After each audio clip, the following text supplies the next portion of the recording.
Opening day for the Mets is right around the corner, and their fan base is hoping that 2025 is an exciting season. Mets fans, you had yourselves an exciting offseason after you stole Juan Soto away from the New York Yankees. Now, March 27th, Thursday, the real games begin down in H-Town. So what we're going to do is we're going to look at the top 5 things that you should be looking out for in the first month of the season with the New York Mets.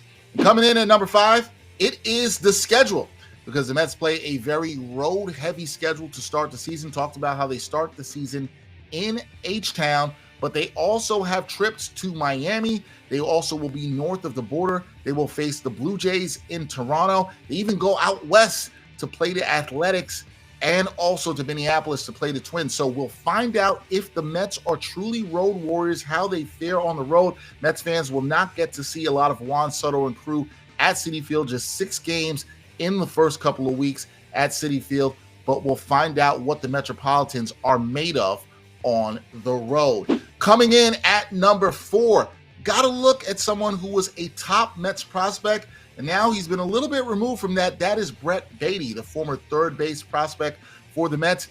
He's going to make the team, will likely get a lot of playing time at second base, and he had himself a pretty strong spring. Through the first 18 games of spring training, he had 10 extra base hits. So Brett Baty hitting the ball like we've never seen him before. However, that's just spring training. Does that translate to the regular season?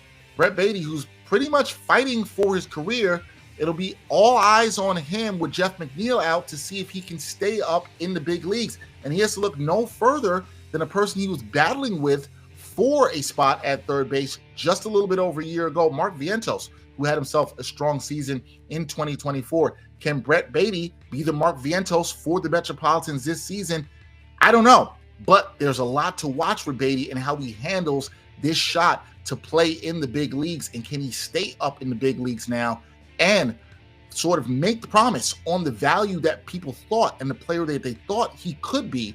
Can Brett Baty be that? We'll know a lot about that in the first month of the season. Coming in at the 3 spot, we got to look at Mets star Francisco Lindor. Now, Mets fans, you know this. Mr. Lindor came up big last season, MVP-like season in 2024. But one thing you know about the Mets shortstop is he can get off to slow starts, especially in April and May. You wonder now, a couple of years as a Metropolitan, is Mr. Lindor a little bit more comfortable? Can he get off to a quicker start?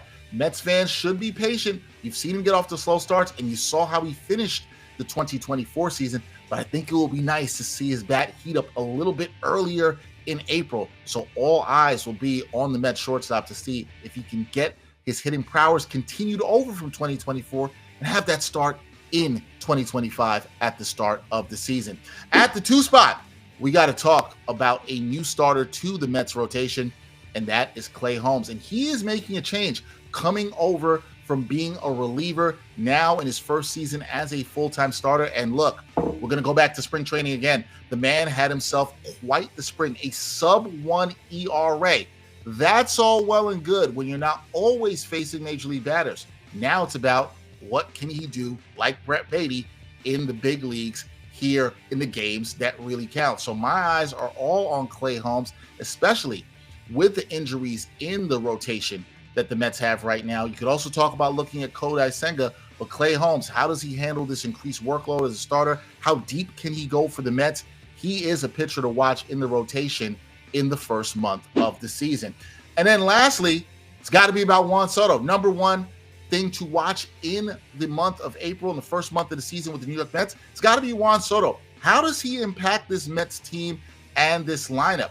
That's my big thing. We know the Mets have had talented players that can hit the ball in Francisco Lindor. Pete Alonso also looking to have a bounce back year here, but you got to wonder, how does Juan Soto, a generational talent, how does he transform this lineup? And is his impact immediate? Because the Mets can't afford for multiple players. We know Francisco Lindor, who we talked about, can get off to a slow start. They need Juan Soto, not necessarily to get off to a fast start, but show that leadership, show that consistency, show that talent, show that he is a presence to be feared in the Metropolitans lineup.